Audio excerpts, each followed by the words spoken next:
John in New York. He wants to talk to us about a government program. Oop. Can you hear us? Oh, I'm sorry, go ahead. Yes, I can hear you.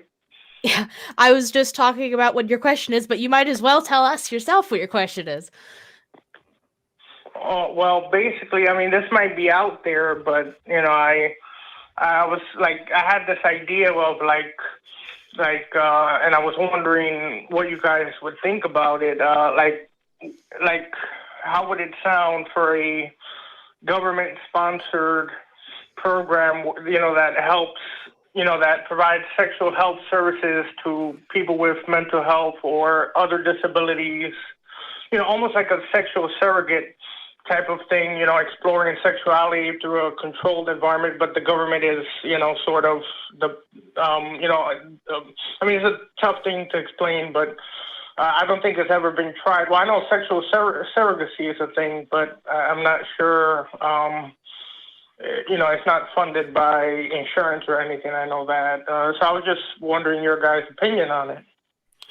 Yeah, I mean, I'll say, and John, let me ask you to take us off a speakerphone if you have us there, just to clear the audio up a little bit. But I guess okay. Sure. Well, my best answer to your question is to say that, you know, there are honestly thousands of different government programs around mental health and around sexuality, but they're vastly inadequate in many, many, many ways. The sexual surrogacy programs that you're talking about, to my knowledge, are almost entirely, if not entirely, defunct and no longer something that is really offered. It was only ever offered, to my knowledge, on a very limited basis in a couple of West Coast states. And I could be wrong. I'd love for the internet to correct me in some fashion. But to my knowledge, those programs are all shut down. And while I think that there is remarkable value to them, I don't see that changing in any kind of meaningful way.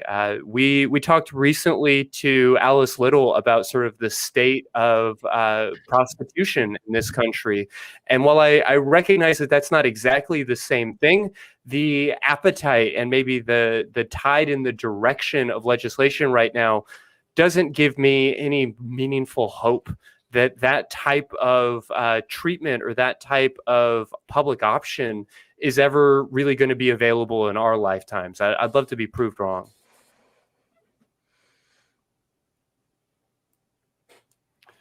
So I hope that points things in the right direction. Did you have any clarifiers or anything else you wanted to mention?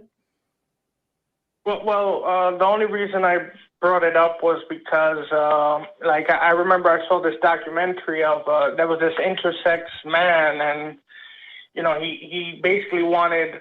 I think he identified as a male, but he was intersex, and basically he wanted a partner, a woman partner, but you know, they would never give him a chance. Like all the women he tried to date, they would turn him down, and you know, he remained a virgin. And I think he's still a virgin up to his 51st birth. You know, he's like 51 or something now, and yeah, I don't know. Like, it's kind of, I feel it's kind of sad. Like you know, what other options? You know, I mean, you know, like you know, you can't force anyone to love them, but it's kind of sad, I feel. I have two thoughts on this. One is, you know, I agree with Christy that I don't think that there's any immediate future where any kind of sex work or whatever is anywhere near legalized. Fuck, we haven't even legalized marijuana yet, and everyone uses that. But I would say that one thing is to support sex workers. I know that it's not likely to be legal at any point, but make it clear, make it public, make it vocal that you support sex workers, stop making jokes about hookers, that kind of thing. Get yourself aligned, get active, talk about it, share about it, advocate for those folks who know that this is important. And secondly, I just want to validate what you're talking about as someone who has a history of sexual repression and just a really shitty history with sexuality. There were points in my life where I wished that I could hire someone too.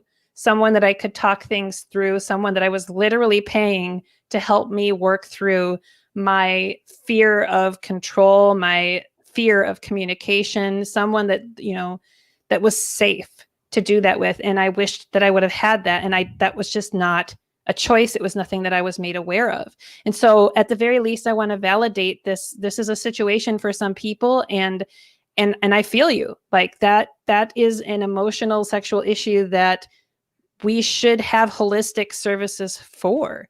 And I don't know when and how that would ever happen, but I just want to validate that for sure. Well, Yeah, thank you very much. Do I hang up the call, or do I get put back in the queue, or? I got that end of things. Don't worry about it. But thank you so much for calling, John. It was a interesting discussion. Have a good night. Rudy's got you in good hands. You Thanks so too. much. Take care, John. Yeah, that's interesting. It's like, even as a sex worker, I've never really thought of that but it is an important avenue that I've never even really thought about it. But yeah, the only way that would ever happen is if we validate and legalize sex work now. But yeah, that's not happening anytime soon. Yeah.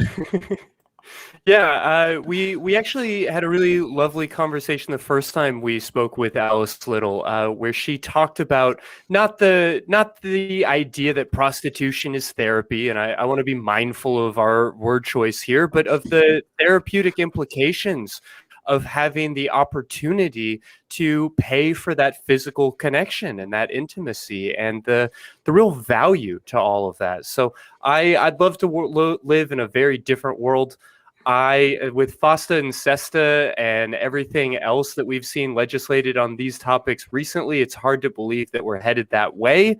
But that's why we're doing this show, and things can change for the better. So we'll keep hoping. But in the meantime, let's talk a little bit more about relationships.